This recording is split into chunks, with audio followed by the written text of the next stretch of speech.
Allora, io prima di tutto vorrei chiedere a Ivano Zilio se lui concorda che i clienti si sono orientati principalmente sulle mete italiane e se questo ha comportato una modifica al vostro modo di lavorare e alla vostra offerta, ovviamente. Allora, distinguiamo le agenzie dal tour operator. Allora, sfattiamo subito, non è vero che le agenzie portano solo i clienti all'estero, ma durante il periodo estivo invece la concentrazione forte delle agenzie nelle vendite per anche i tour operator, in questo caso anche di Columbus e altri tour operator, è molto forte e pesa molto, pesa quasi un 30%.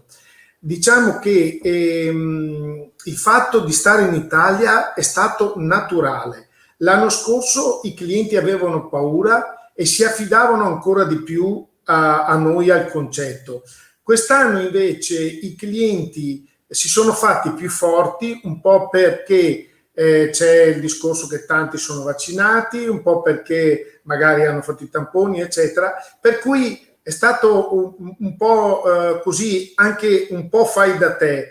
Però la faccenda è che alla fine, come dicevano anche i colleghi, e comunque se guardo le statistiche anche del riempitivo alberghiero, eccetera, non ha dato quello che si sperava, perché dopo si sono organizzati in tanti altri modi. Una parte, quel 30% che diceva prima il dottor Dalla Libera, è vero, non è vero che non hai soldi. Questo io non ci credo che non è una questione di soldi, è una questione che in questo momento sono cambiati il modo di fare certe loro vacanze. Hanno più amici, più insieme, appartamenti, perché per esempio noi appartamenti, io ho una sede anche in Sicilia, non ne abbiamo neanche uno in Puglia, idem con patate, cioè è il modo che è diverso. Secondo me è un modo diverso. Come diceva qualcuno prima, bisogna ritornare un momentino più in tranquillità e allora si capirà effettivamente qual è la direzione esatta